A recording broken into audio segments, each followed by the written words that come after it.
The rush to get out alive. The Rafah border now saying that 200 people, officials there, saying that foreign passports are, or 200 people with foreign passports rather, are safe in Egypt after 3 weeks of desperately trying to leave Gaza. And hundreds more Americans are expected to leave Gaza as soon as today after the Egyptian government posted a list of 600 people now approved for processing there at the border. Our foreign correspondent Maggie Rulli joining us there out of Cairo, Egypt. And maybe we just start, Maggie, with what we heard from the Secretary of State there, getting ready to head to the region for the second time. Objectives still the same, but a lot of developments since he was first there.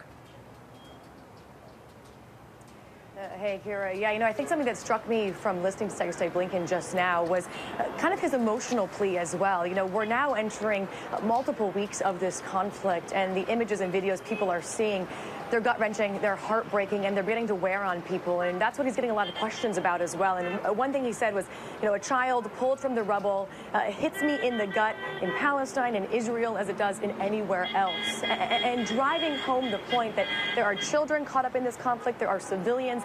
He has said that they're making that a priority. And that's something we're hearing here on the ground as well, Kira. We've spoken with Americans that have just fled Gaza, and what they say they have heard and seen and felt, it's terrifying. And I think hearing this from Blinken just now, getting a bit emotional, being able to actually speak to these images, acknowledging that these images do exist, will resonate with people. And what more can you tell us about the 400 Americans expected to cross into Egypt, Maggie?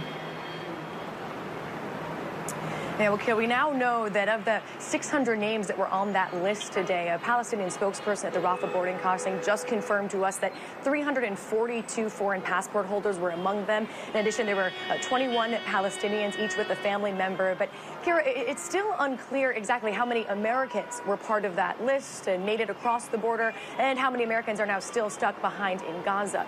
We have been speaking with one American who's texting us. She says she's on the bus right now. She made it across the border earlier today. She's expected here in Cairo in just about another hour. And Kira, you can just imagine what a long journey that has been for her. And she is not the only one that is making that journey today.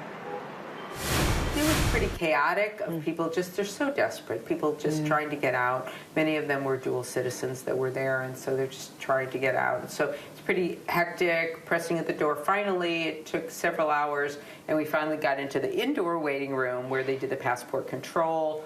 That took, I wrote it down, but it's probably 3 hours. And in all, the whole process took about 12 hours between when we arrived to when we were walking to the parking lot to our taxis to drive to Cairo. No, that woman that we just heard from, that was Barbara. She sat down with us. She was one of the first 5 Americans who were able to flee Gaza yesterday. She's an NGO worker from Colorado. She's telling us of the scene at the border, describing it as just utter chaos. She had many false starts, called to the border, pulled back from the border.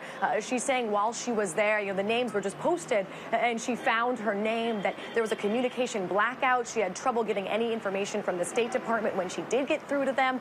They said they weren't sure what was going on either. She said she finally found out to go because other Americans that were also there with NGOs said they heard to be there at 7 a.m. Thankfully, she says she went. She did make it through the crossing, but as we heard, 12 hours. And she said while she was there, it was tense. She saw fistfights breaking out of the border. She just said people are desperate, they're frustrated, and they're angry. All right. Maggie Rulli, thank you so much for joining us out of Cairo. We will stay in close touch. Hi, everyone. George Stephanopoulos here. Thanks for checking out the ABC News YouTube channel. If you'd like to get more videos, show highlights, and watch live event coverage, click on the right over here to subscribe to our channel. And don't forget to download the ABC News app for breaking news alerts. Thanks for watching.